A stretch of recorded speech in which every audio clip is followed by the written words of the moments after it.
أما بعد فأعوذ بالله من الشيطان الرجيم بسم الله الرحمن الرحيم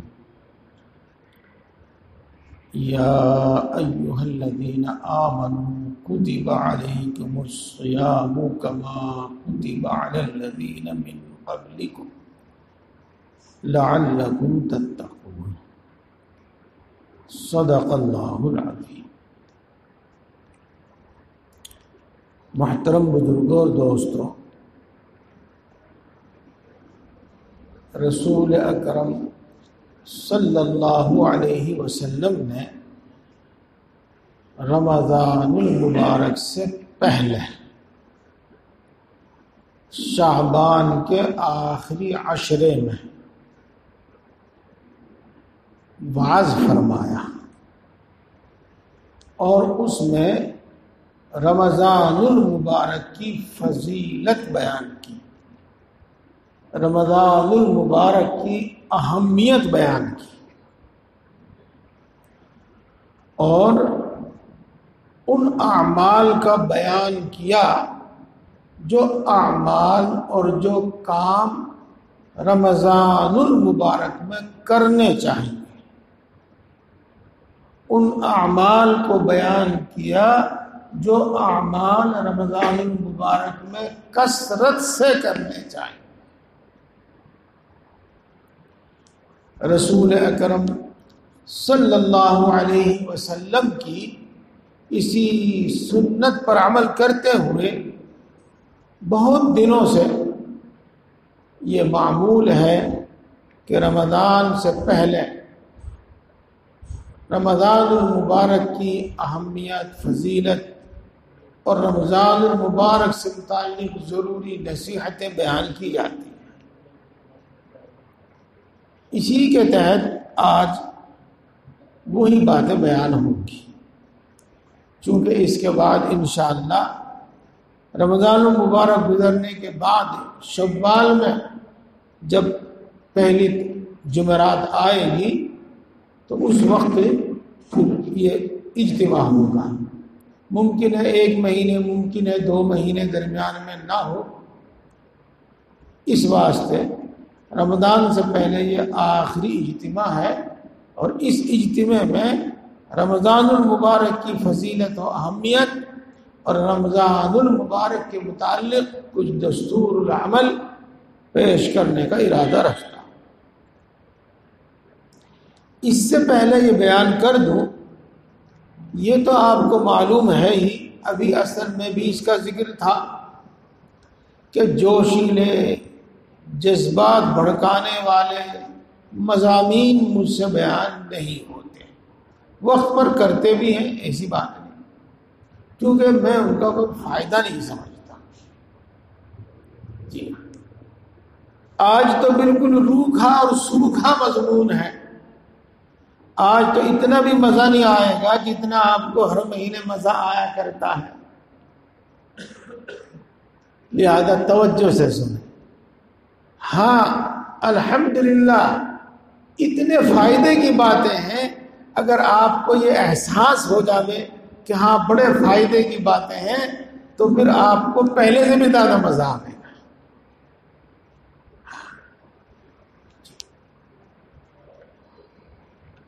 دوستو،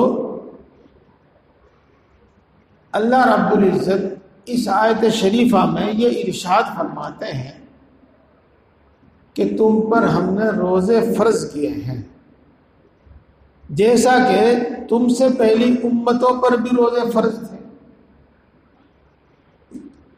اور یہ روزے اس لیے فرض کیے گئے ہیں تاکہ تم متقی اور پرہیزگار بن جاؤ۔ تو رمضان المبارک کی ایک فضیلت اور رمضان المبارک کا ایک اہم فائدہ وہ یہ ہے کہ رمضان المبارک کے روزے رکھنے سے آدمی متقی اور پرہیزگار بنتا ہے۔ آدمی کا دل ایسا ہو جاتا ہے کہ وہ متقی اور پرہیزگار بن سکتا ہے۔ دو باتیں بیان کی میں نے، اور دونوں باتیں بالکل صحیح ہیں، ان کو میں پھر دوبارہ کہتا ہوں۔ رمضان المبارک کا روزہ رکھنے سے، یعنی پورے روزے رکھنے سے، رمضان المبارک میں روزے رکھنے سے آدمی متقی اور پرہیزگار ہو جاتا ہے، یا آدمی متقی اور پرہیزگار بن سکتا ہے۔ یہ دو باتیں کیوں کہی میں نے؟ دیکھو، اگر پہلے سے آٹا گوندھا ہوا رکھا ہے تو بس اب جلدی سے روٹی تیار ہو جائیں گے، اور اگر پہلے سے آٹا گوندھا ہوا نہیں ہے تو پھر آٹا گوندھنا پڑے گا، آٹا تیار کرنا پڑے گا، اس قابل بنانا پڑے گا تاکہ اس سے روٹی پکائی جا سکے۔ تو بہت سو کے دل تو انشاءاللہ العزیز ایسے ہیں کہ وہ رمضان المبارک کو رمضان المبارک کی طرح گزارے تو متقی بن جائیں گے، اور جن کے دل ایسے نہیں ہیں تو انشاءاللہ ان کے دل ایسے ہو جائیں گے کہ وہ متقی اور پرہیزگار بن سکتے ہیں۔ دیکھو، بات سمجھ میں آ گئی ہوگی، اور سبھی کے سمجھ میں آ گئی ہوگی، اور میری کوشش یہی ہوتی ہے، اور میرا منشا یہی ہے کہ بات سمجھ میں آ جائے، آپ ہوش کے ناخن لے کر اور عقل کی روشنی میں چلیں، نہ کہ محض جذبات میں چلیں، نہ کہ محض جوش میں آپ چلیں۔ میرے دوستو، رمضان المبارک کی اور رمضان المبارک میں خاص طور سے روزے رکھنے کی یہ جو فضیلت بیان کی ہے، اللہ رب العزت نے صاف صاف بیان کی ہے قرآن پاک میں، تو اس میں کوئی شک و شبہ نہیں، یعنی ایسا نہیں ہو سکتا کہ آدمی رمضان المبارک کی طرح گزارے اور وہ متقی اور پرہیزگار نہ بنے۔ دو مطلب میں نے آپ کے سامنے بیان کیے، انشاءاللہ العزیز دونوں میں سے ایک بات ضرور حاصل ہوگی۔ یوں سمجھیے آپ کہ یہ رمضان المبارک کی خاصیت ہے، یہ رمضان المبارک میں روزہ رکھنے، تراویح پڑھنے اور رمضان المبارک کے جو اور اعمال ہیں ان کی خاصیت ہے، اور ظاہر ہوگی، دکھائی دے گی۔ مثال کے طور پر آپ انڈا کھاتے ہیں، اس کی خاصیت گرم ہے، انڈا کھائیں گے تو خاصیت اس کا اثر، اس کا فائدہ آپ کے جسم میں دکھائی دے گا۔ ہاں، یہاں بھی وہی بات ہے کہ کسی میں تھوڑا ظاہر ہوگا اور کسی میں زیادہ ظاہر ہوگا، یہ بات کی ہے سمجھانے کی، ہاں ایسے ضرور ظاہر ہوگا، اور اس میں کوئی شک و شبہ نہیں، یہ بات بالکل صاف صاف بیان کی گئی ہے۔ اور دوستو، اس کو اور تھوڑا سا میں آپ کو سمجھاؤں، اس سے رمضان کی فضیلت اور فائدہ بھی معلوم ہوگا، اور اس کے ساتھ ساتھ اور بہت ساری دوسری باتیں معلوم ہوں گی جن سے آپ کو دین میں بڑی رہنمائی حاصل ہوگی۔ دیکھو، حدیث پاک میں آیا ہے کہ انسان کے جسم میں گوشت کا ایک ٹکڑا ہے، جب وہ سنور جاتا ہے، جب وہ درست ہوتا ہے تو انسان کا پورا جسم درست ہوتا ہے، اور جب وہ بگڑ جاتا ہے تو پورا انسان بگڑ جاتا ہے، اور انسان کا پورا جسم بگڑ جاتا ہے۔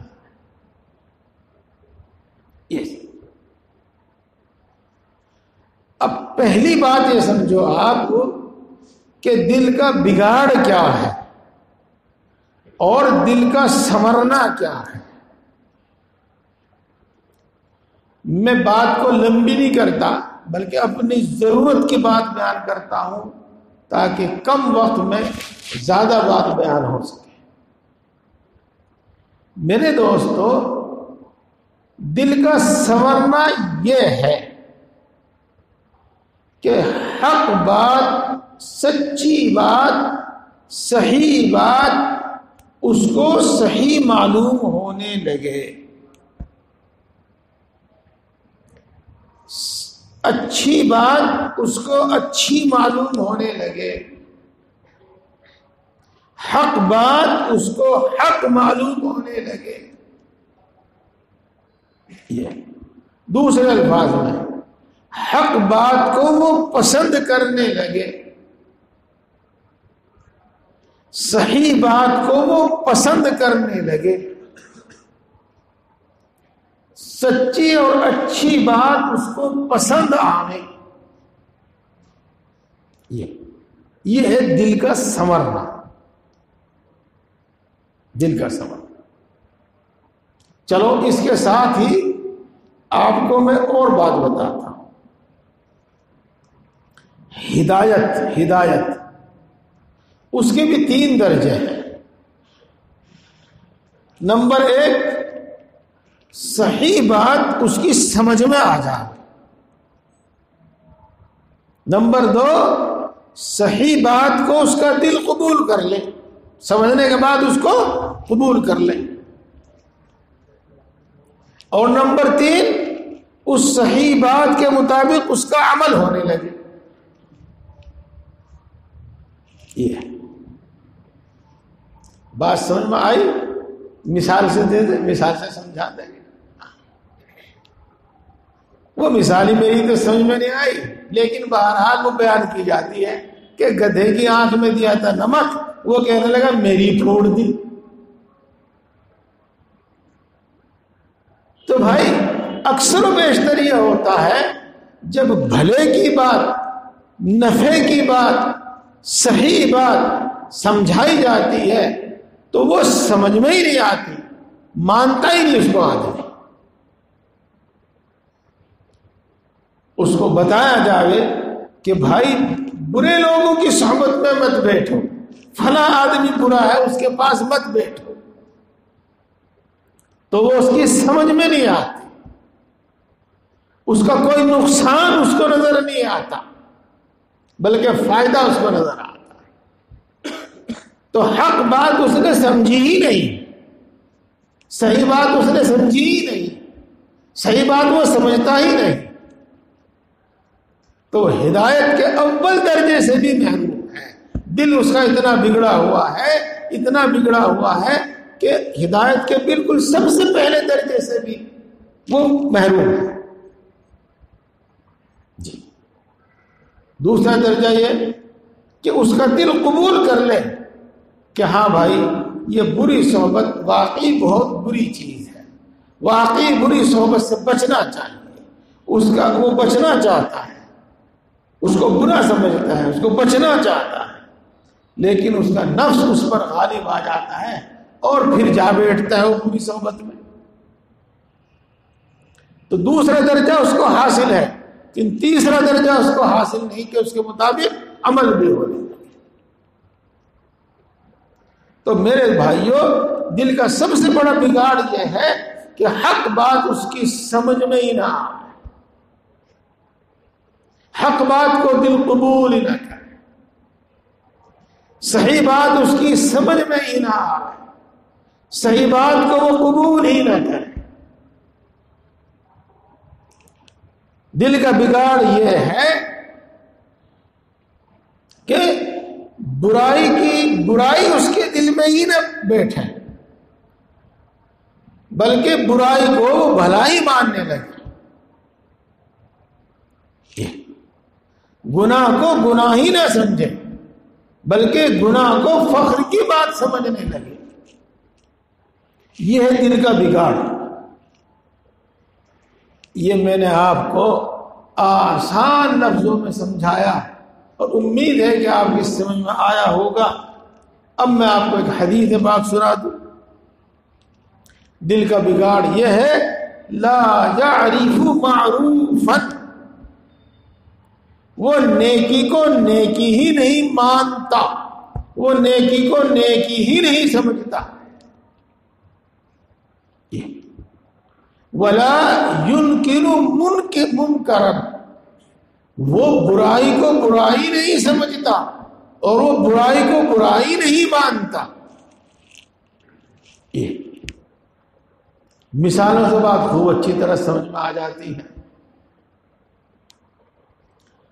میں مدرسے کا نام نہیں لیتا، خواہ مخواہ کوئی وہ ہو جائے. جی آپ نے اتنی دور اپنا بچہ کیوں بھیجا، اس مدرسے میں کیوں بھیجا؟ جی دیکھو بات صحیح ہے کہ یہ دارالعلوم دیوبند سے جو وابستہ مدارس ہیں نا، ہمیں ان کا طریقہ پسند نہیں ہے. یہ ٹوپی، نیچا کرتا اور پاجامہ یہ پہلے بچوں کو پہنا دیتے ہیں اور وہی بوڑھے سے دکھائی دینے لگتے ہیں. وہاں آزادی ہے، کیسا ہی لباس پہنو، وہاں آزادی ہے. کیا سمجھے آپ اس سے؟ کہ وہ اس بھلی بات کو، اس اچھی بات کو بری مانتا ہے، وہ اس اچھی بات کو اچھی مانتا ہی نہیں ہے. ہاں اگلی بات بھی اس نے کہی تھی، ہاں وہاں تو داڑھی پر بھی اتنی کوئی زیادہ پابندی نہیں ہے، وہاں تو داڑھی پر بھی اتنی کوئی زیادہ پابندی نہیں ہے، وہاں تو داڑھی بھی کٹا لیتے ہیں.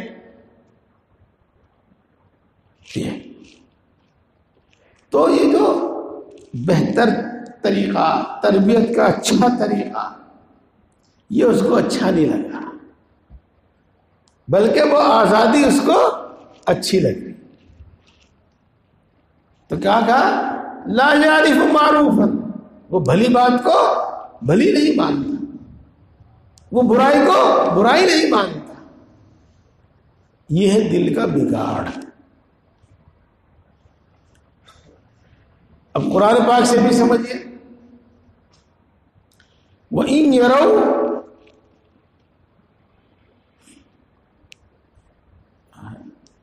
لَا يَتَّخِذُوهُ سَبِيلًا، اگر ان کو سیدھی راہ دکھلائی جاوے اور سیدھی راہ بتلائی جاوے تو وہ اس پر نہیں چلتے. اور وَإِن يَرَوْا سَبِيلَ الْغَيِّ يَتَّخِذُوهُ سَبِيلًا، اور اگر وہ غلط راستہ دیکھتے ہیں، غلط راستہ ان کو نظر آتا ہے تو وہ اس پر چل پڑتے ہیں. میرے دوستو یہ ہے دل کا بگاڑ. اور آج یہ بہت کثرت سے ہے، بڑی کثرت سے ہے، دلوں کا یہ بگاڑ بہت زیادہ ہے. ہم عوام میں بھی دیکھتے ہیں، خاص لوگوں میں بھی دیکھتے ہیں، نوجوان بچوں میں بھی دیکھتے ہیں. آج ان کو جب نصیحت کی جاتی ہے، بھلی بات بتائی جاتی ہے تو وہ سننے کو تیار نہیں، سمجھنے کو تیار نہیں. برائی بڑی جلدی قبول کر لیتے ہیں، بڑی جلدی ان کی سمجھ میں آ جاتی ہے. میرے دوستو یہ دل کا بگاڑ ہے، یہ دل کا بگاڑ ہے. اور دل کا سنورنا کیا ہے؟ اس کا الٹا لے لیجیے گا. وہ بھلائی کو پسند کرتا ہے، اچھی بات کو پسند کرتا ہے، برائی کو ناپسند کرتا ہے، برائی کو برائی سمجھتا ہے، بھلائی کو بھلائی سمجھتا ہے. پھر اس کے آگے درجے ہیں کہ پھر وہ اس پر عمل بھی کرتا ہے. یہ گمراہی کا سب سے پہلا درجہ یہ ہے کہ وہ برائی کو پسند کرنے لگے اور بھلائی کو ناپسند کرنے لگے. اسی واسطے اللہ تبارک و تعالیٰ قرآن پاک میں ارشاد فرماتے ہیں وَلَا تَرْكَنُوا إِلَى الَّذِينَ ظَلَمُوا فَتَمَسَّكُمُ النَّارُ، ظالموں کی باتوں کو پسند مت کرو، ظالموں کے کاموں کو پسند مت کرو، ورنہ تمہیں آگ میں جلنا پڑے. یہ بات امید ہے کہ سمجھ میں آ گئی ہوگی ان مثالوں سے، ان آیت شریفہ سے اور حدیث پاک کے حوالے سے یہ بات اچھی طرح سمجھ میں آ گئی۔ اب اگلی بات سمجھیے، دل کا بگاڑ کہاں سے شروع ہوتا ہے اور دل کن چیزوں سے بگڑتا ہے؟ دل کیوں بگڑتا ہے؟ بگاڑ تو وہ ہے، بگڑتا کیوں ہے؟ سوال سمجھ میں آیا؟ دل بگڑتا کیوں ہے؟ تو میرے دوستو، خواہشات نفسانی کی کثرت سے اور خواہشات نفسانی کی زیادتی سے دل بگڑتا ہے، اور گناہوں کی کثرت سے دل بگڑ جاتا ہے۔ دو باتیں بتائیں۔ نمبر 1، خواہشات نفسانی کی زیادتی سے دل بگڑ جاتا ہے، اور نمبر 2، گناہوں سے دل بگڑ جاتا ہے۔ پہلے آسان بات کو سمجھاؤں کہ گناہوں کی زیادتی سے، گناہوں سے دل بگڑ جاتا ہے۔ مشہور حدیث پاک ہے، قرآن پاک کی آیت شریفہ بھی ہے کہ جب آدمی گناہ کرتا ہے تو اس کے دل پر ایک کالا دھبا لگ جاتا ہے، اگر توبہ کر لیتا ہے تو وہ مٹ جاتا ہے، اور اگر توبہ نہیں کرتا تو باقی رہتا ہے، پھر گناہ کرتا ہے تو دوسرا دھبا لگ جاتا ہے،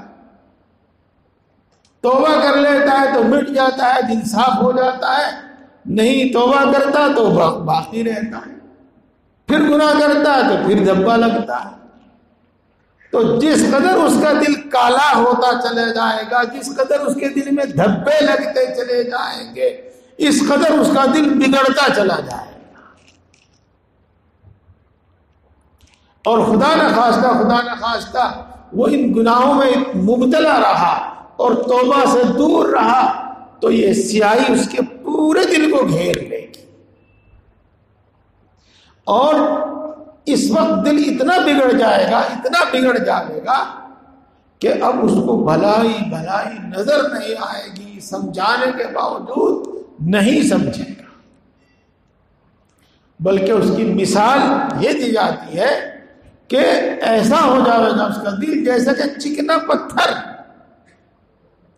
جب اس پر پانی پڑتا ہے تو پانی بالکل جذب نہیں کرتا اپنے اندر، بلکہ پانی رپٹ کر دور جا بیٹھتا ہے۔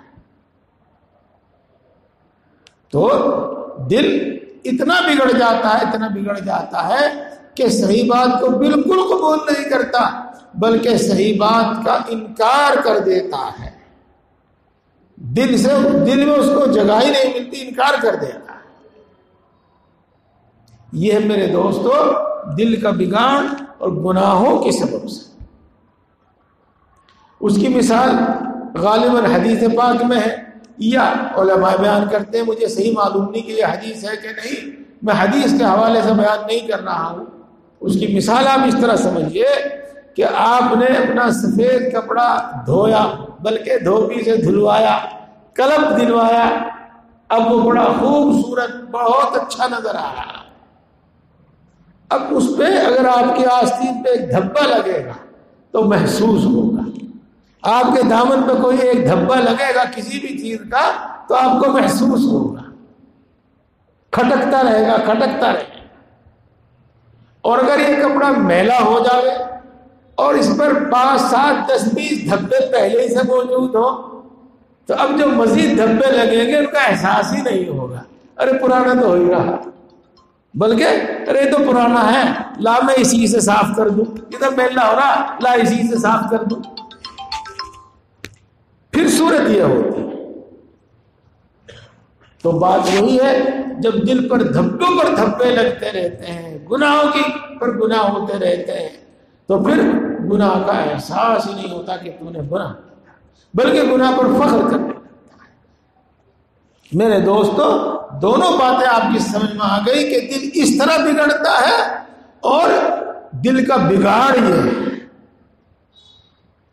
اور دل کے بگاڑ کی تفصیل ابھی میں نے آپ کو بتائی تھی۔ اب اگلی بات سنو، جب خواہشات کی کثرت ہوتی ہے، خواہشات کی زیادتی ہوتی ہے، چاہے وہ جائز ہی کیوں نہ ہو، سنیو، چاہے وہ جائز ہی کیوں نہ ہو، تو ان سے بھی دل بگڑنے لگتا ہے، دل بگڑنے لگتا ہے۔ مثال کے طور پر کسی شخص کو مزیدار اور بہت زیادہ کھانے کی عادت ہو گئی، مزیدار بھی کھاتا ہے اور خوب بھی کھاتا ہے، یہ عادت، تو یہ جو کھانے کی جو خواہش ہے اس کی زیادتی ہو گئی، کھانے کی جو خواہش ہے اس کی زیادتی ہو گئی۔ اب اس سے بھی بگاڑ شروع ہو جائے گا۔ اس سے بگاڑ کس طرح کا ہوگا؟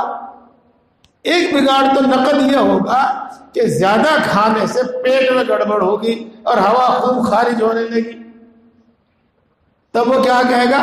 بھائی قرآن پاک کی تلاوت تو ہوتی نہیں، ہوا خارج ہو رہی، بار بار ہوا، وضو ٹوٹ رہا ہے، بس قرآن شریف تو بغیر وضو کے ہاتھ لگانا درست نہیں ہے، بس وہ قرآن شریف نہیں پڑھے گا۔ ایسا ہوگا؟ ہوتا ہے، تجربہ بھی ہوگا۔ جب زیادہ کھایا تو سستی آ گئی، نیند آ گئی، اور بہت سے نیک کاموں سے محروم ہو گیا، بہت سے بھلے کاموں سے محروم ہو گیا۔ نفلیں پڑھ سکتا ہے، نفلیں نہیں پڑھی، ذکر کر سکتا ہے، ذکر نہیں کیا، تلاوت کر سکتا ہے، تلاوت نہیں کی، بہت سارے نیک کاموں سے محروم ہو گیا۔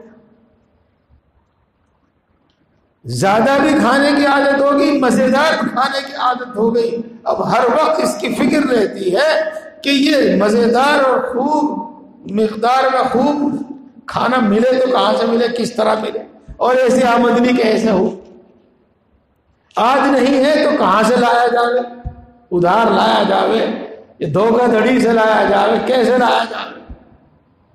ہاں، تو بہرحال اگرچہ کھانا پینا جائز درست اور یہ خواہش جائز، لیکن جب اس کی زیادتی ہو گئی تو یہ بھی دل کا، یہاں سے بھی دل کا بگاڑ شروع ہو جاتا ہے۔ اسی طریقے سے اور بہت ساری مثالیں ہیں، بہت ساری مثالیں ہیں جی۔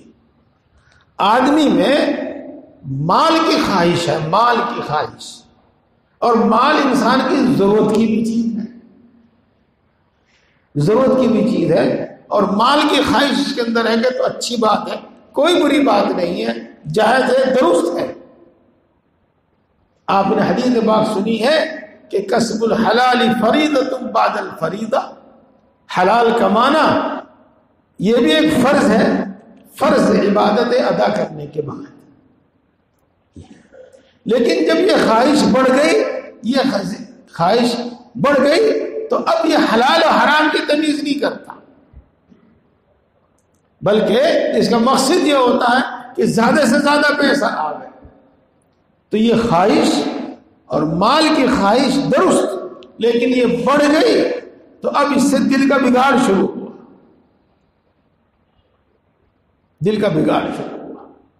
اسی طریقے سے چاہے وہ اچھا پہننے کی خواہش ہو، چاہے وہ زیادہ سونے کی خواہش ہو، کوئی بھی ہو، اس سے دل کا بگاڑ شروع ہو جاتا ہے۔ یہ بات بھی آپ کی سمجھ میں آ گئی۔ اب ایک بات اور سمجھاتا ہوں، آپ نے تصوف کی کتابوں میں پڑھا ہوگا اور آپ کو ممکن ہے زبانی بھی سمجھایا گیا ہو کہ جو شخص یہ چاہے کہ میں متقی اور پرہیزگار بن جاؤں، جو شخص یہ چاہے کہ میں اللہ کا نیک بندہ بن جاؤں، میں مومن کامل بن جاؤں، اس کو چاہیے کہ کم کھاوے، کم سوے، کم بولے اور لوگوں سے کم ملے جلے۔ یہ آپ نے سنا ہوگا، یہ جائز خواہشات کو کم کرنا ہے۔ تو میرے دوستو، اس سے دل سنورتا ہے، اور جائز خواہشات کی زیادتی اور کثرت سے دل بگڑنا شروع ہو جاتا ہے۔ یہ بات بھی آپ کی سمجھ میں آ گئی۔ ایک بات اور سنو، سب سمجھو، سب سمجھو۔ مجاہدہ دو ہے، مجاہدے دو ہیں، دو۔ ایک تو اللہ کی حرام کی ہوئی چیز، ناجائز چیز کو چھوڑ دینے کے واسطے مشقت برداشت کرنا، یہ بھی ایک مجاہدہ ہے۔ اور دوسرا مجاہدہ جائز اور حلال چیزوں میں کمی کر دینا تاکہ ہم گناہ میں مبتلا نہ ہو جائیں، ہمیں نافرمانی میں مبتلا نہ ہو جائیں۔ اب یہ بات خوب اچھی طرح سے آپ کی سمجھ میں آ گئی کہ جو ہماری ضرورتیں ہیں، جو ہماری خواہشیں ہیں، جو ہمارے دل کی چاہتیں ہیں، جب یہ بڑھ جاتی ہیں تو یہ بھی دل کی کے بگاڑ کا سبب بنتی ہے۔ یہ اب سمجھو آپ، رمضان المبارک میں آدمی کم کھاتا ہے، کم سوتا ہے، لوگوں سے بھی ملنا جلنا کم ہوتا ہے، بولنا بھی کم ہو جاتا ہے، یہ جائز خواہشات بھی کم ہو جاتی ہیں۔ اور صحیح معنی میں اگر وہ روزہ رکھے تو صحیح روزہ اس وقت تک نہیں ہوگا جب تک کہ وہ گناہوں کو نہ چھوڑ دے۔ جیسا کہ آپ نے حدیث پاک سنی ہوگی کہ جو شخص جھوٹ بولنا نہ چھوڑے اور جھوٹ پر عمل کرنا نہ چھوڑے تو اللہ تبارک و تعالیٰ کو اس کے روزے کی کوئی ضرورت نہیں ہے، اور جو شخص یہ چیزیں نہ چھوڑے تو اس کو روزے میں بھوکا پیاسا رہنے کے سوا اور کچھ حاصل نہیں ہوتا۔ تو صحیح معنی میں اگر آدمی روزہ رکھتا ہے تو گناہ بھی چھوڑ دیتا ہے اور جائز خواہشات بھی کم ہو جاتی ہیں، اس واسطے دل سنورتا ہے، اور دل کو بگاڑنے والی جو چیزیں ہیں وہ ان سے بچتا ہے تو دل سنورتا ہے، اور جب دل سنورتا ہے تو پھر اس کے اندر تقوی کی صلاحیت پیدا ہو جاتی ہے، یہ متقی بن جاتا ہے اور انسان نیک بن جاتا ہے، انسان نیک بن جاتا ہے۔ اس واسطے اللہ رب العزت ارشاد فرماتے ہیں کہ اے ایمان والو، تم پر روزے فرض کیے گئے جیسا کہ تم سے پہلے امتوں پر روزے فرض کیے گئے تھے، اور یہ اس لیے فرض کیے گئے تاکہ تم متقی اور پرہیزگار بن جاؤ۔ تو میرے دوستو، مجھے امید ہے کہ آپ کو یہ بات خوب اچھی طرح سمجھ میں بھی آئی ہوگی، اور آپ اس بات کو بھی اچھی طرح سمجھ گئے ہوں گے کہ دل کو بگاڑنے والی جو چیزیں ہیں ان سے بچنا ضروری ہے، اور دل کو سنوارنے والی جو چیزیں ہیں ان سے بچنا ضروری ہے، ان کو کرنا ضروری ہے، تاکہ دل اس قابل ہو جائے کہ جب حق بات کو سنے تو سمجھ لے، اور جب حق بات کو سنے تو اس کو قبول کر لے اور پھر اس پر عمل بھی کر لے، اور اسی کا نام متقی ہے، اسی کو متقی کہتے ہیں۔ رمضان المبارک سے یہ سب چیزیں حاصل ہوتی ہیں، رمضان المبارک کے روز سے یہ سب چیزیں حاصل ہوتی ہیں۔ رمضان المبارک میں صبح صادق کے وقت کھانا چھوڑا اور غروب آفتاب تک چھوڑے رکھا، کہیں 12 گھنٹے، کہیں 13 گھنٹے، کہیں 15 گھنٹے، کہیں کم زیادہ، تو ظاہر بات ہے کہ کھانے کی کمی ہوئی، بھوک پیاس کا احساس ہوا، اس سے دل سنورے، اس سے دل سنورے۔ تراویح تو بہرحال سب کو پڑھنی ہی ہے رمضان المبارک میں، اور تراویح میں ایکسپریس حافظ اگر ہو، ایکسپریس بلکہ ایکسپریس سے بھی سپر فاسٹ حافظ ہو، تب بھی گھنٹہ پون گھنٹہ تو لگے ہی گا، جی ہاں۔ تو بہرحال، اور اس سے پہلے اور اس سے بعد میں جو اس کو جاگنا پڑتا ہے تو اس سے ایک مجاہدہ ہوتا ہے، نیند میں کمی آتی ہے، نیند کم ہوتی ہے، تو اس سے دل سنورتا ہے، اس لیے آدمی متقی بنتا ہے۔ غیر رمضان میں تو آدمی کبھی بھی اٹھے، کہ کبھی بھی اٹھے، لیکن جس کو سحری کھانی ہے وہ تو بہرحال صبح صادق سے گھنٹوں پہلے اٹھے گا، تو کم سونا ہوتا ہے، اس سے دل سنورتا ہے، اس سے دل کی تقوی کی صلاحیت پیدا ہوتی ہے، اس سے دل ہدایت حاصل کرنے کے قابل ہوتا ہے۔ یہ بات بھی مجھے امید ہے کہ آپ کو اچھی طرح سمجھ میں آ گئی۔ اگر کوئی اشکال کرے کہ جی رات بھر اگر جاگتے ہیں اور سونے میں کمی ہوتی ہے تو اس کی تو تلافی دن میں ہو جاتی ہے، سارے دن سوتے ہیں۔ ہاں، لیکن رات کو سونے میں جو کمی ہوئی ہے اس سے جو مجاہدہ حاصل ہوا ہے وہ اپنا کام کرے گا، اور دن بھر اگر سوئیں گے اور اس مجاہدے میں کمی آ جائے گی تو تاثیر میں کمی آ جائے گی۔ دن بھر نہیں کھایا اس کا فائدہ حاصل ہوگا، اور اگر سحری میں اور افطاری میں خوب ڈٹ کر کھایا تو بہرحال فائدے میں کمی آ جائے گی، لیکن دن بھر نہ کھانے کا فائدہ تو اس کو حاصل ہو ہی گا۔ یہ بات بھی آپ کی سمجھ میں آ گئی۔ رمضان المبارک کے حوالے سے یہ تصوف کے اصول آپ کی سمجھ میں آ رہے ہوں گے، یہ شریعت کے اصول آپ کی سمجھ میں آ رہے ہیں۔ ایک بات اور سنو، آپ ماشاءاللہ بڑی توجہ سے سن رہے ہیں، میرا دل خوش ہو رہا ہے۔ ایک بات اور سنو اور دھیان سے سنو۔ ہمارے دو دشمن ہیں، ایک اندرونی دشمن اور ایک بیرونی دشمن۔ اندرونی دشمن ہمارا نفس ہے اور بیرونی دشمن شیطان ہے۔ اور عام طور سے باہر کا دشمن اس وقت تک کامیاب نہیں ہوتا جب تک کہ اندر کوئی دشمن موجود نہ۔ یہی ہے نا؟ ہاں، آپ نے سنا ہے کہ گھر کا بھیدی لنکا ڈھاوے۔ ہاں، بالکل پکی بات ہے، بالکل سچی بات ہے۔ تو سنو، جب تک نفس میں بگاڑ نہیں ہوگا شیطان کچھ نہیں بگاڑ سکے۔ اگر ہمارا نفس سنور جائے، چاہے کہ ہمارا دل سنور جائے، تو شیطان کچھ نہیں بگاڑے۔ اور جتنا ہمارا نفس بگڑا ہوا ہوگا اور جتنا ہمارا دل بگڑا ہوا ہوگا اتنی آسانی سے شیطان اپنا کام کر دے گا، اتنی آسانی سے وہ اپنا کام کر دے گا۔ دیکھو، بات آپ کی سمجھ میں آ رہی ہے؟ اور سمجھو،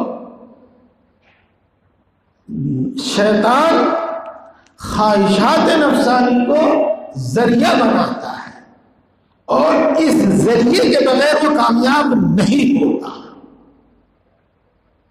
سن رہے مولوی صاحبان؟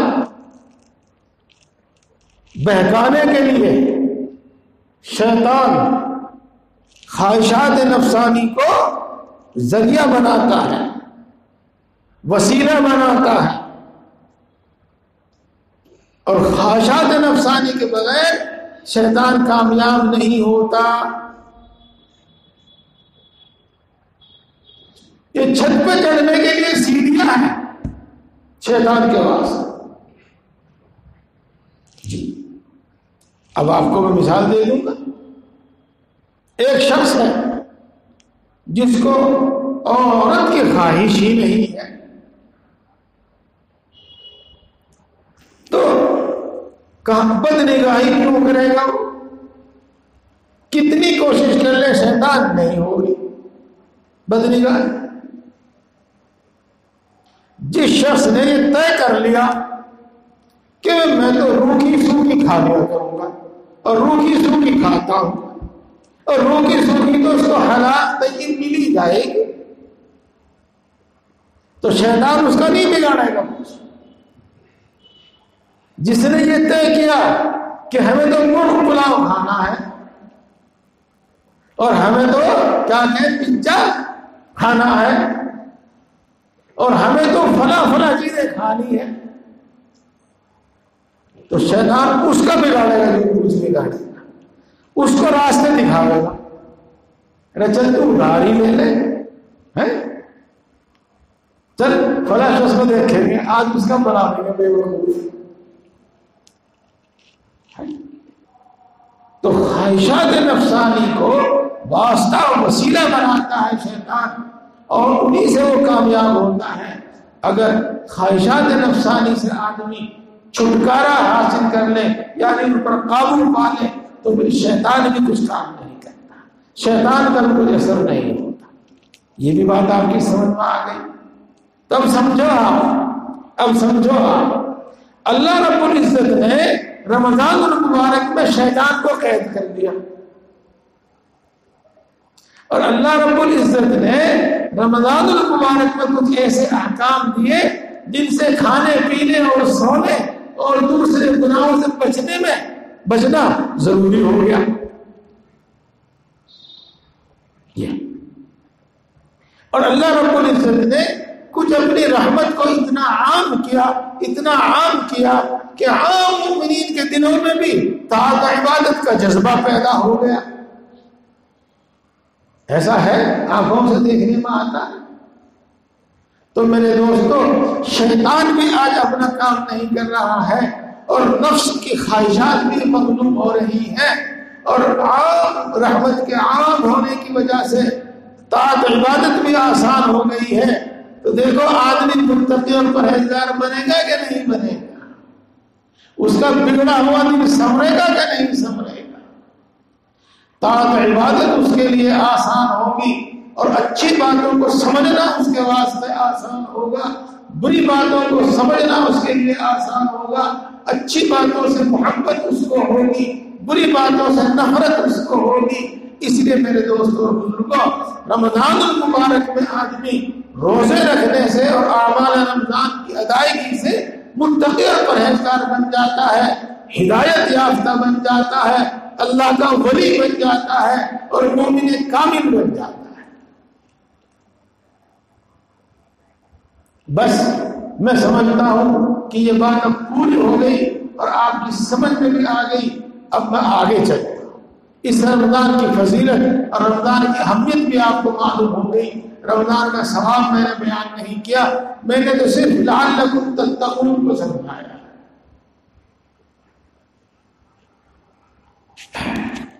منٹ باقی ہیں، اذان کس وقت ہوگی؟ 8:15 بجے، اور 8:30 بجے جماعت ہوگی۔ ہاں ٹھیک ہے۔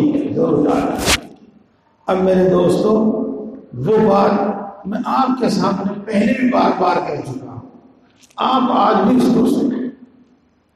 رمضان المبارک کی یہ خاصیت ظاہر ہوگی انشاءاللہ۔ انشاءاللہ تو ہم عدمت کہہ لیتے ہیں، ورنہ چونکہ اللہ کا وعدہ ہے تو ظاہر ہے پکی۔ اور رمضان المبارک کا یہ فائدہ حاصل ہوگا، لیکن ظاہر یہ ہے بالکل ظاہر کہ جب رمضان کی طرح گزارا جائے، جب روزے کی طرح رکھے جائیں، جب تراویح کی طرح پڑھی جائے، اور اگر رمضان بھی اسی طرح گزر جائے گا جس طرح باقی 11 مہینے گزرتے ہیں، تو پھر رمضان المبارک کا کیا فائدہ ہم کو حاصل ہوگا؟ نہ روزے کی طرح، نہ تراویح کی طرح، اور نہ کوئی دوسرے نیک اعمال، نہ گناہوں سے بچنے کا اہتمام۔ تو ظاہر بات ہے کہ پھر رمضان المبارک کا جو فائدہ اور جو ثواب اللہ نے بیان کیا ہے، اللہ نے اس میں رکھا ہے، وہ حاصل نہیں ہوگا۔ ہاں، جتنا گڑ ڈالو گے اتنا ہی میٹھا ہوگا۔ تو اب میں بات کو مختصر کرتے ہوئے آپ کو چند باتیں بتلاتا ہوں۔ پہلی بات، رمضان المبارک میں روزہ رکھنے کے لیے، تراویح پڑھنے کے لیے اور دوسرے نیک اعمال کے لیے اپنے آپ کو فارغ کرو، اپنی مشغولیات کو کم کرو، اپنی دکان کا ٹائم کم کرو، ملازمت کا ٹائم کم کرو، کھیتی باڑی کے کام پہلے نپٹا لو، گھر کے کام کاج جو مصروف کر سکتے ہیں ان کو پہلے ہی نپٹا لو، یا ان کو رمضان کے بعد کرو۔ جس کا مطلب یہ ہوا کہ رمضان میں اللہ تبارک و تعالیٰ کی طاعت و عبادت کے لیے فارغ ہو جاؤ، روزے کے لیے فارغ ہو جاؤ، تراویح کے لیے فارغ ہو جاؤ، اور یہ مصروفیات اتنی نہ بڑھاؤ کہ روزہ نہ رکھ سکو، یہ مصروفیات اتنی نہ بڑھاؤ کہ تراویح نہ پڑھ سکو، یہ مصروفیات اتنی نہ بڑھاؤ کہ رمضان المبارک میں بھی تلاوت نہ کر سکو۔ جی بات چل رہی ہے. اب اس چلتی چلتی بات میں ایک بات اور سنو. حضرت شیخ الحدیث مولانا محمد زکریا صاحب رحمۃ اللہ علیہ نے تاجروں کی سہولت کے واسطے ایک سورت لکھ دی، اور وہ یہ لکھ دی کہ جو لوگ آج کہیں، کل کہیں، پرسوں کہیں وہ قرآن پاک ترتیب سے نہیں سن پاتے اور ان کا قرآن پاک ناقص رہتا ہے، تو وہ قرآن پاک پورا سن لیں، اس کی فضیلت بھی حاصل کر لیں، اور پھر اس کے بعد جہاں ان کا موقع ہو وہاں تراویح پڑھ لیں. رمضان قرآن پاک کو پورا سن ہی چکے ہیں، اور تراویح کو جہاں موقع ہوگا وہاں پڑھ لیں گے تو قرآن شریف کی ترتیب نہیں بگڑے گی، قرآن شریف ان کا پورا ہو چکا. تو یہ تو انتہائی احتیاط کی بات تھی، یہ تو رمضان المبارک کی بہت زیادہ قرض دلالی کی بات تھی، یہ تو اس کا ثواب کامل حاصل کرنے کی بات تھی. لیکن ہم نے اس کو کیسے بگاڑا؟ اجی بس 10 دن میں سن لیں گے، اور 10 دن اجی بس 3 دن میں سن لیں گے. تو 3 دن کا قرآن پاک، 7 دن کا قرآن پاک، 10 دن کا قرآن پاک کثرت سے ہوتا ہے، اور 3 دن میں پڑھنے والا قرآن پاک، 3 دن میں قرآن پاک پورا کرنے والا، ہر روز 10 پارے پڑھنے والا بس اتنی دیر میں پڑھ لیتا ہے جتنی دیر میں 2 پارے 1.25 پارا پڑھا جاتا ہے، اور تھوڑا سا وقت زیادہ لگا دیتا ہے. یعنی 10 پاروں والی تراویح 2 گھنٹے میں نہیں تو 3 گھنٹے میں صاف ہو جاتی ہے. اسی لیے کہا تھا کہ بھائی قرآن پاک پڑھ لیا کہ 3 دن میں یا 10 دن میں سن لیا کرو، کہ قرآن پاک کی ایسی بڑی گت بناوے. جی. اور میرے دوستو، اگر کوئی حافظ پہنچ جاتا ہے نا اس کے پیچھے، کس کے پیچھے؟ 10 دن کے سنانے والے کے پیچھے، اور وہ پہلی صف میں اور 2 مرتبہ کھانس دیں تو قرآن پاک سنانے والے کے پنڈلیاں کانپنے لگتی ہیں. کیوں پنڈلیاں کیوں کانپنے لگتی ہیں اس کی؟ کہیں 2 رکوع چھوڑے گا، کہیں پاؤ پارا چھوڑے گا، کہیں پورا کا پورا پارا چھوڑ دے گا. یہ حرکتیں ہوتی ہیں. بتاؤ ایسا قرآن پاک سننے سے کیا فائدہ؟ ایسی تراویح سے کیا ملے گا؟ اور پھر غضب یہ کہ ان 3 دن میں سننے کے بعد یا 10 دن میں سننے کے بعد پھر تراویح کا بھی اہتمام نہیں ہے، تراویح بھی نہیں پڑھتے، مسجد میں نمازی کم ہو گئے. تو میرے دوستوں بزرگوں، ایسا نہیں ہے. پہلے تراویح کے متعلق ہی سن لو اور اچھی طرح سمجھ کے عمل کر لو، غلط فہمی میں مبتلا نہ ہو. نمبر 1، مسجد کے منتظمین سب اتفاق سے یہ طے کریں کہ مسجد میں زیادہ سے زیادہ 1.25 پارا ہوگا، اس سے زیادہ نہیں، تاکہ امام صاحب اطمینان سے پڑھیں اور مقتدی صاحبان کو بھی کوئی دقت اور پریشانی نہ ہو، بوڑھا کمزور سب پڑھ سکے، سب سن سکے، سب تراویح پڑھ سکے اور سب سن سکے قرآن. بلکہ اس سے بھی آگے بڑھو، 4 دن 1.25 پارا پڑھو. اب آگے یعنی 1 پارا پورا ہوگا. اب آگے روزانہ 1 پارا پڑھو اور 29ویں شب میں پورا کر، 29ویں رات میں قرآن پاک پورا کر، تاکہ آسانی کے ساتھ 1 پارا پڑھا جا سکے، آسانی کے ساتھ 1 پارا سنا جا سکے، صحیح قرآن پاک پڑھا جا سکے، صحیح قرآن پاک سنا جا سکے، اور زیادہ محنت و مشقت بھی نہ ہو اور زیادہ وقت بھی نہ لگے. میں پہلے کہہ چکا ہوں کہ اپنے کاروبار کو، اپنے کاموں کو محدود کرو رمضان کے واسطے. اگر ہم اپنے کاروبار کو محدود کر دیں گے تو بھی انشاءاللہ برکت حاصل ہوگی، چونکہ اللہ نے حدیث پاک میں آیا ہے. لیکن میں یہ کہہ رہا ہوں کہ اللہ نے وعدہ کیا ہے کہ مومن کا رزق بڑھا دیا جاتا ہے رمضان المبارک. ہاں اس لیے کہ جو فضیلت ہے نا، فضیلت وہ عقل سے نہیں بتائی جاتی، وہ تو اللہ نے بتائی، اللہ اپنے رسول کو، اور اپنے رسول نے بتائی ہم کو، وہ عقل سے نہیں بتائی جاتی. تو رسول صلی اللہ علیہ وسلم نے اگرچہ فضیلت بیان کی ہو لیکن وہ اللہ کی طرف سے ہے. تو اللہ نے یہ وعدہ کیا ہے کہ رمضان المبارک میں مومن کا رزق بڑھا دیا جاتا ہے. اس کا یہ مطلب نہیں کہ تمہیں صرف اچھی افطاری ملے گی اور تمہیں اچھی سحری ملے گی، اس کا صرف یہی مطلب نہیں ہے. نہیں، انشاءاللہ العزیز کاروبار میں برکت ہوگی جی، انشاءاللہ آمدنی بھی زیادہ ہوگی. اس کی وجہ سے رمضان المبارک کے نظام کو الٹ پلٹ نہ کرو. اگر رمضان المبارک میں 2 گھنٹے پہلے 1 گھنٹے پہلے دکان بند کر دی جائے، مثلاً یہ کہ افطار کے وقت بند کر دی جائے دکان، اطمینان سے اپنے گھر جا کے افطار کرو، بعد کی نوافل پڑھو، تھوڑا سا آرام کرو، آرام کر کے تراویح کے واسطے تیار ہو جاؤ اور اطمینان سے تراویح پڑھو. تو 8 گھنٹے 10 گھنٹے کھولنے کے بجائے 6 گھنٹے 7 گھنٹے دکان کھول لے تو انشاءاللہ اللہ کے وعدے کے مطابق روزی زیادہ ملے گی اور رمضان المبارک کی عبادت بھی پوری ہوگی، تراویح بھی صحیح سے پوری ہوگی. ایک تو بات یہ بتائی میں، اور دوسری بات سنو میرے دوست، مسجد میں تو جھگڑا مت کرنا. مسجد میں متولی صاحب کو، ذمہ داروں کو اطمینان سے بات سمجھا دینا. اگر سمجھ میں آ جائے سب لوگ قبول کر لیں تو سبحان اللہ، اور اگر نہیں تو چند آدمی مل کر ایک حافظ کا انتظام کرو، اچھے حافظ کا انتظام کرو. فرض نماز مسجد میں پڑھو، عشاء کے فرض مسجد میں پڑھو، اور فرض پڑھنے کے بعد کسی گھر میں، گھیر میں، بیٹھک میں، مکان کی چھت پہ اطمینان سے نماز پڑھو، اطمینان سے تراویح پڑھو.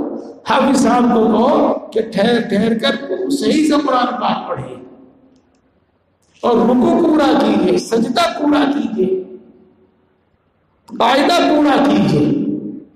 یہی جی وہاں نے کر سکتے تو وہاں کرو. تو اس لیے میرے دوستو قرآن پاک کی فضیلت بھی فوت نہ ہو اور قرآن پاک کی درگت بھی نہ ہو، اس طریقے سے نماز پڑھو، تراویح پڑھو. اور بس میں آسان بات بتا رہا ہوں تاکہ کسی کو غلط فہمی بھی نہ ہو. ایک تو تراویح کا متعلق یہ بات سن لیجیے، اور دوسری بات روزے کے متعلق سنیے گا. روزے سے متعلق میرے دوستو ہم میں بہت کوتاہی پائی جا رہی ہے. اتنی کوتاہی کہ اگر ہم سب کو بیان کرنے لگے تو بہت ساروں کے دل ٹوٹ جائیں گے، لیکن ہم دل توڑنا نہیں چاہتے کسی کا، بلکہ اس ہلکی پھلکی بات بیان کرنا چاہتے ہیں جو سب کی سمجھ میں بھی آ جائے اور عمل بھی کر لے، اور اس سے آگے بڑھنے والے پھر آگے آہستہ آہستہ بڑھتے رہے. میرے دوستو ہم میں بڑی بے احتیاطی یہ ہے کہ ہمیں یہ معلوم نہیں ہے کہ کن کن چیزوں سے روزہ ٹوٹ جاتا ہے یاد نہیں ہے یاد، کن کن چیزوں سے روزہ مکروہ ہو جاتا ہے ہمیں یہ یاد نہیں ہے. صبح کو سحری کھائی اور جب گھنٹی بجی بند کر دی، گولا چھوٹا بند کر دیا، اور شام کو پھر جب گھنٹی بجی یا گولا چھوٹا جب روزہ کھول لیا، باقی درمیان میں کچھ پتہ نہیں کیا ہو رہا ہے اور کیا ہوا ہے اور کس طریقے سے دن گزرا ہے، کس طرح سے روزہ گزرا. عام طور سے میرے دوستو یہی بات ہے.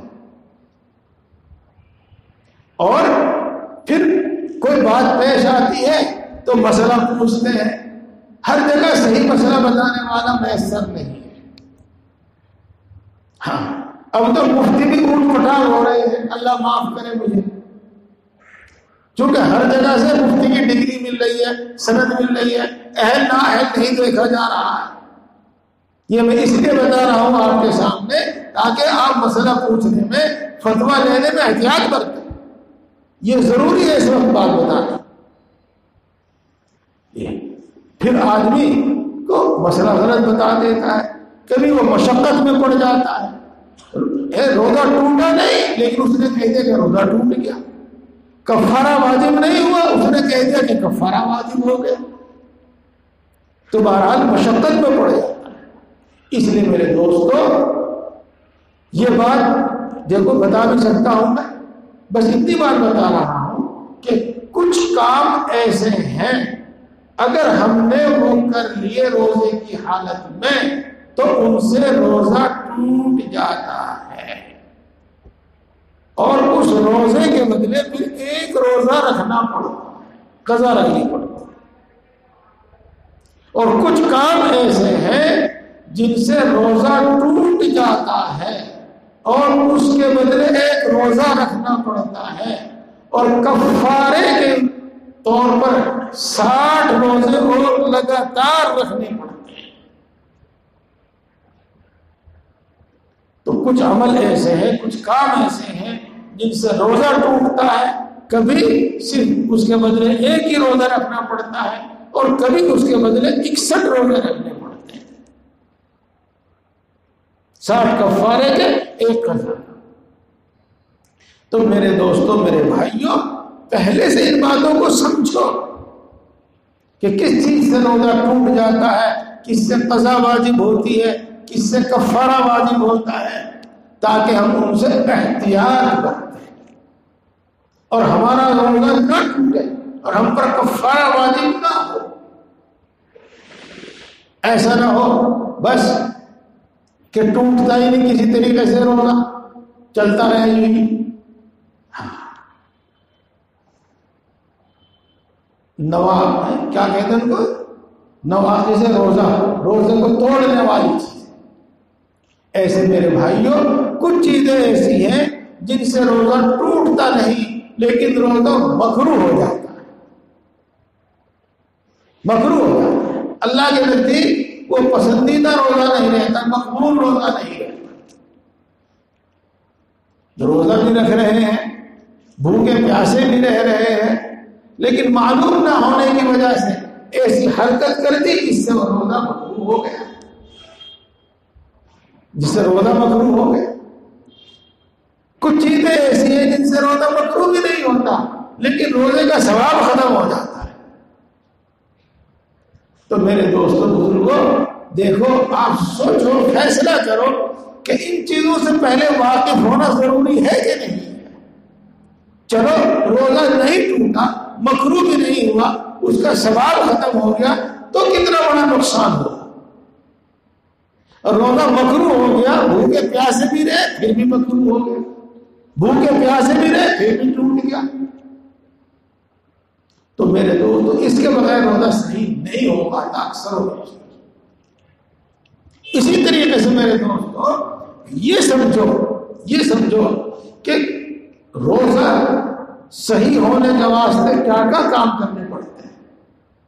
مثال کے طور پر ایک کام یہ ہے کہ آدمی کو نیت کرنی چاہیے، نیت کے بغیر روزہ نہیں ہوتا۔ اور یہ مسئلہ معلوم کرنا چاہیے کہ نیت کون کس طرح کرے، کس وقت کرے، کس وقت تک کی نیت درست ہے، یہ مسائل دریافت کرے تاکہ روزہ صحیح معنی میں روزہ ہو۔ بہت سارے مسائل ہیں جن کی آدمی کو ضرورت پیش آتی رہتی ہے۔ بھائی تم نے روزہ کیوں نہیں رکھا آج؟ اجی مجھے نہانا تھا اور ٹائم کم رہ گیا تھا، بس پھر میں نے روزہ نہیں رکھا۔ جی روزہ نہیں رکھا، مسئلہ معلوم نہیں تھا، اس کو مسئلہ معلوم نہیں تھا، اس واسطے روزہ رکھنے سے محروم ہو گیا۔ ہاں میرے دوستو، اگر کسی شخص کے ذمہ غسل فرض ہو گیا ہے تو بہتر بات تو یہی ہے کہ نہاؤ، نہانے کے بعد سحری کھاؤ. لیکن اگر وقت کم ہے تو آپ اچھی طرح کلی کر لیجئے، اچھی طرح ناک میں پانی ڈال لیجئے، وضو کر لیجئے اور اطمینان سے آپ سحری کھا لیجئے. جب آپ سحری کھا لیں گے، روزے کی نیت کر لیں گے تو روزہ درست ہو جائے گا. اب آپ صبح صادق کے بعد بھی یعنی سحری کا وقت ختم ہونے کے بعد بھی اگر نہائیں گے تو درست ہے، روزہ درست ہو جائے گا. مسئلہ سمجھ میں بھی آ گیا ہوگا، غلط فہمی بھی آپ مبتلا نہیں ہوں گے. لیکن اگلی بات سمجھو. مثال کے طور پر کسی شخص نے سحری کھائی اور نیت کر لی تو اس کا روزہ ہو جائے گا. اگر وہ غسل سارے دن بھی نہ کرے تو روزہ تو اس کا درست ہو جائے گا. ہاں، غسل میں تاخیر کرنے کی وجہ سے، نمازیں چھوڑنے کی وجہ سے گناہ گار ہوگا، روزہ اس کا درست ہو جائے گا. بہرحال اس طرح کے بہت سارے مسائل بعض آدمی تو یہاں تک ہے بھائی آج روزہ کیوں نہیں، آج میں سحری میں آخری کھلی تھی اس لیے روزہ نہیں رکھا. ارے بھائی بغیر سحری کے بھی تو روزہ ہو جاتا ہے. اس واسطے میں یہ چند مثال آپ کے سامنے پیش کی میں نے، اور یہ بتلایا میں نے ان میں کہ روزے کا رکھنے کا جو طریقہ ہے وہ معلوم کرو. اور جن چیزوں سے روزہ ٹوٹ جاتا ہے ان کو یاد کرو، ان کو سنو. جن چیزوں سے روزہ مکروہ ہو جاتا ہے ان کو سنو، ان کو یاد کرو. پھر بات وہی آئے گی کہ بات سمجھ میں نہیں آتی. ارے سمجھ میں کیوں نہیں آتی؟ انگلش تو آپ پڑھے ہوئے نہیں ہے، لیکن موبائل تو سب آپشن آپ کو معلوم ہے، آپ سب کو چلانا جانتے ہیں. انگلش آپ پڑھے ہوئے نہیں ہے لیکن آپ کی انگلی وہی پڑھتی ہے جہاں پڑھنی چاہیے. تو میرے بھائی جب آپ ان کو سنیں گے سمجھیں گے تو انشاءاللہ یہ سب چیزیں یاد بھی ہو جائیں گی، سمجھ میں بھی آ جائیں گی. ایسا نہیں ہے. بہرحال اگر ہم ان مسائل کو نہیں سمجھیں گے تو بہت ممکن ہے کہ ہمارا روزہ ہی نہیں. بہت ممکن ہے ہمارا روزہ ٹوٹ جائے اور بہت ممکن ہے ہمارے اوپر کفارہ بات ہے. یہ دوست اسی طرح میرے دوستوں خاص طور سے اس کا لحاظ رکھو. اگرچہ بعض جگہ تو تراویح وہ سحری میں بہت پہلے سے اعلان ہونا شروع ہو جاتا ہے، اٹھ جاؤ بھائی، پھر نعت پڑھیں گے، نظمیں پڑھیں گے، پھر کہیں گے اب 1.5 گھنٹہ رہ گیا، 1 گھنٹہ رہ گیا، آدھا گھنٹہ رہ گیا، بس سلسلہ چلتا ہی رہتا ہے. دیکھو میں پھر پہلے کہتا ہوں چونکہ ماحول اسی طرح کا ہے، اب لوگوں کا مزاج اسی طرح کا ہے، تو ان کو طاقت سے بند کرنے کی تو کوشش مت کرنا، جھگڑا فساد ہوگا اور بند بھی نہیں ہو سکے گا. ہاں، اپنے سمجھدار لوگوں کے ذریعے بات کو سمجھاؤ اور اس وقت تک سمجھاتے رہو جب تک سمجھ میں نہ آئے، اور اس وقت تک کہتے سنتے رہو جب تک لوگ اس حرکت کو نہ چھوڑ دیں. میرے دوستو یہ کوئی بھلا کام نہیں ہے، یہ کوئی اچھا کام نہیں ہے. چاہے آپ نعت پڑھ رہے ہو، چاہے آپ قرآن پاک پڑھ رہے ہو، چاہے آپ وعظ و تقریر کر رہے ہو، یہ کوئی بھلا اچھا کام نہیں. کیوں؟ کتنے لوگ ہیں اور ان میں سے میں بھی ایک ہوں کہ شور شرابے سے ان کا دماغ میں ایسے ہتھوڑے سے لگنے شروع ہوتے ہیں کہ بڑی بے چینی ان کو ہو جاتی ہے، بڑی تکلیف ان کو ہوتی ہے. جب زوردار آواز سنتے ہیں تو اس سے بڑی تکلیف ہوتی ہے. جن کا دل کمزور ہو، جن کا دماغ کمزور ہو، اور یہ بیماریاں اب عام ہو رہی ہیں، دماغی ٹینشن، دل کے دورے، یہ عام ہو رہی ہے لوگ بیماریاں. تو بہرحال ان کو تکلیف ہوتی ہے.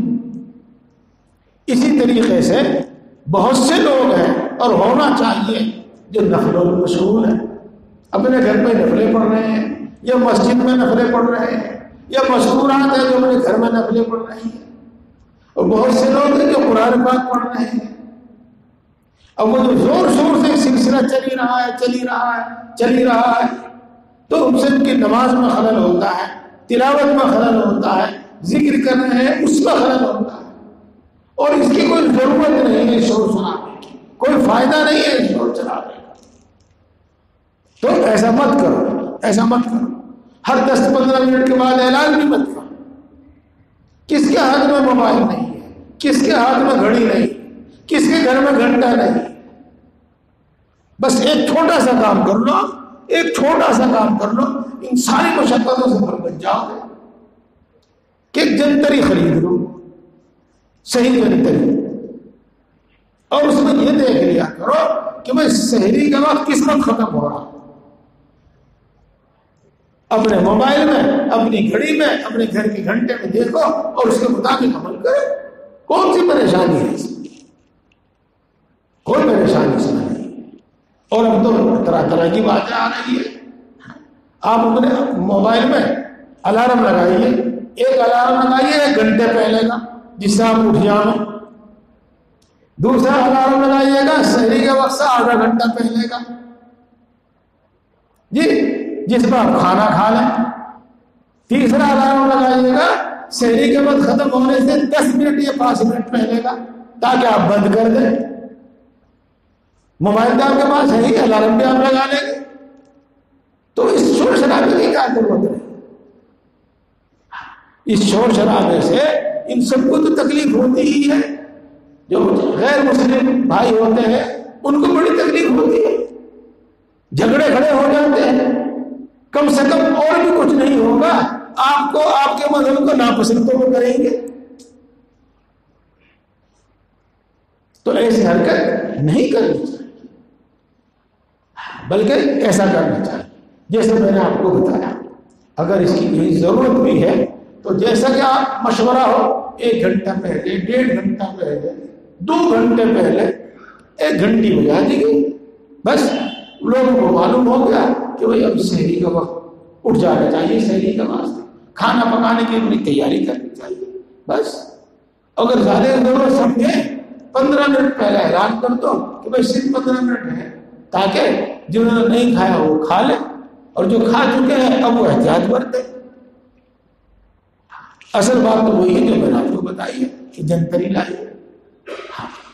اور میرے دوستوں، اسی طرح ایک بڑی کوتاہی ہم میں یہ ہوتی ہے کہ سحری کا چاہے اعلان بھی ہو جائے، گھنٹی بھی بج جائے، گولا بھی چھوٹ جائے، اذان بھی بج جائے، اجے ابھی تو ہے 10 منٹ، ابھی تو ہے 5 منٹ، ابھی تو ہے گنجائش، بیڑی چلتی رہے گی، سگریٹ چلتی رہے گی، پانی چلتا رہے گا، چائے چلتی رہے گی، گنجائش والی کیا بات ہے؟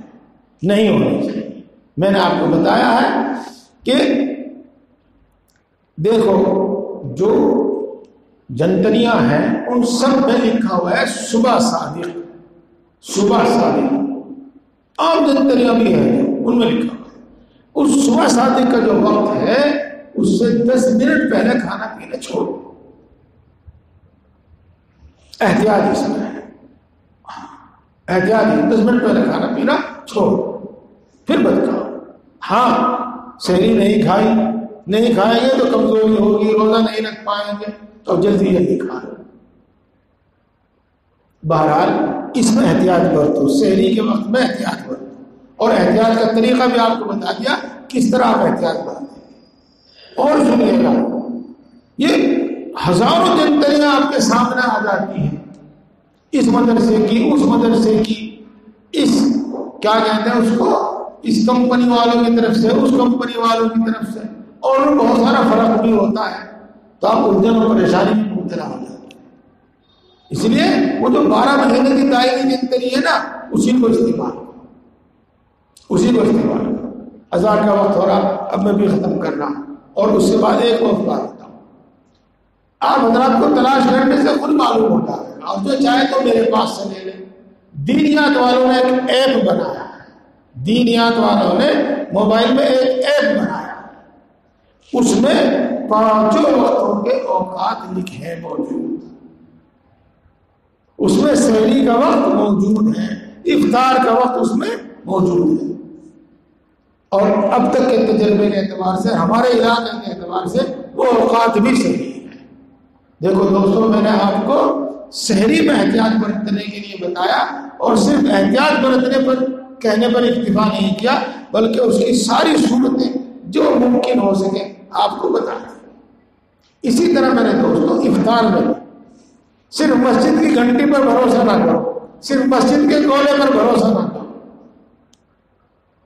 بلکہ آپ کو معلوم ہونا چاہیے کہ افطار کا وقت اتنے بج کر اتنے منٹ پر ہے، اور کہیں سے گھنٹے کی، سائرن کی، گھنٹی کی، گولے کی آواز آوے تو خود بھی تحقیق کر لو کہ آج ہی وقت ہو گیا، اور پھر افطار کرو۔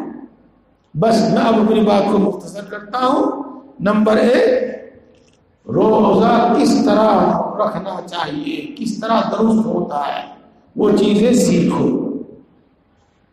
اور دوستو، کن چیزوں سے روزہ ٹوٹ جاتا ہے، کن چیزوں سے کفارہ واجب ہوتا ہے، کن چیزوں سے روزہ مکروہ ہو جاتا ہے، ان سب چیزوں کو سنو، یاد کرو، اور سحری میں احتیاط برتو، افطاری میں احتیاط برتو، اور اسی طریقے سے زیادہ کھاؤ، زیادہ پیو، اور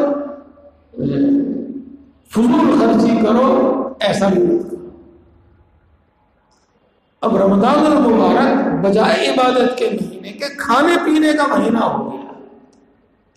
ہم لوگ دیہات کے جو روٹی اور سالن سے افطار کر لیا کرتے تھے، اب ہمارا بھی افطار نہیں ہوتا پھلوں کے بغیر، اب ہمارا بھی افطار نہیں ہوتا کھجور اور پکوڑوں کے بغیر۔ اور رمضان شروع ہوتے ہی گھر کے ذمہ دار کو سہم چڑھ جاتا ہے، فکر چڑھ جاتا ہے کہ اتنے خرچ، اتنے اخراجات کہاں سے لاؤں گا۔ اس کے ساتھ ساتھ انہوں نے میرے یہاں افطاری بھیجی تھی، مجھے بھی نگاہ افطاری بھیجنی ہے، اور یہ تو کوئی بات نہیں ہوئی، اس سے زیادہ آئٹم نہ ہوئے تو، اور مقدار میں اس سے زیادہ نہ ہوئی تو پھر تو کوئی بات ہی نہیں ہوئی۔ تو آئٹم بھی اس سے زیادہ ہوں گے اور مقدار بھی اس سے زیادہ ہوگی، چاہے اپنے اوپر کچھ بھی بیت رہی ہو۔ تو رمضان المبارک میں فضول خرچی سے بچو۔ عید الفطر میں، عید کے موقع پر فضول خرچی سے بچو جی، اور احتیاط سے سب کام کرو۔ اللہ تبارک و تعالیٰ ہم سب کو عمل کی توفیق عطا فرمائے۔ ہاں، جب ہم روزے کو روزے کی طرح رکھیں گے، رمضان کو رمضان کی طرح گزاریں گے، تو انشاءاللہ العزیز وہ فائدے حاصل ہوں گے جو آپ کو بتائیں گے۔ اور ایک بات اور یاد آئی، اس کو بھی کہہ دوں، اور یوں یاد آتی رہتے، یہ وقت زیادہ ہوتا ہے۔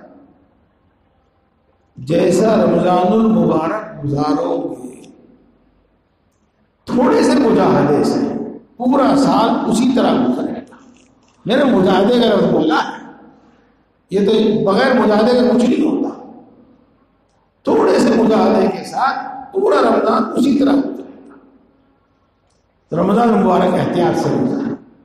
رمضان المبارک میں تلاوت قرآن پاک کی عادت بنا، 1 پارہ 2 پارہ کم زیادہ۔ رمضان المبارک میں ذکر کی عادت بنانا، انشاءاللہ عادت ہو جانے کے بعد سارا پورا سال تلاوت ہوتی رہے گی، پورے سال ذکر ہوتا رہے گا۔ رمضان المبارک کے 30 دنوں میں گناہ چھوڑنے کی عادت بنا، اور چھوڑنا بھی ہے گناہ جی، تو انشاءاللہ تو 30 دن تک ہم گناہ چھوڑتے رہیں گے، تو اب ہمارے لیے آگے گناہ چھوڑنا آسان ہو جائے گا، اور تھوڑے سے مجاہدے سے پورے سال گناہوں سے بچ جائے۔ اللہ تبارک و تعالی ہم سب کو عمل کی توفیق عطا فرمائے۔ وآخر دعوانا الحمدللہ رب العالمین۔ 8:15 ہو گئے ہیں، اذان کا وقت ہو گیا ہے۔ اذان پڑھ دیں، مؤذن صاحب اذان پڑھ دیں، اس میں تاخیر نہ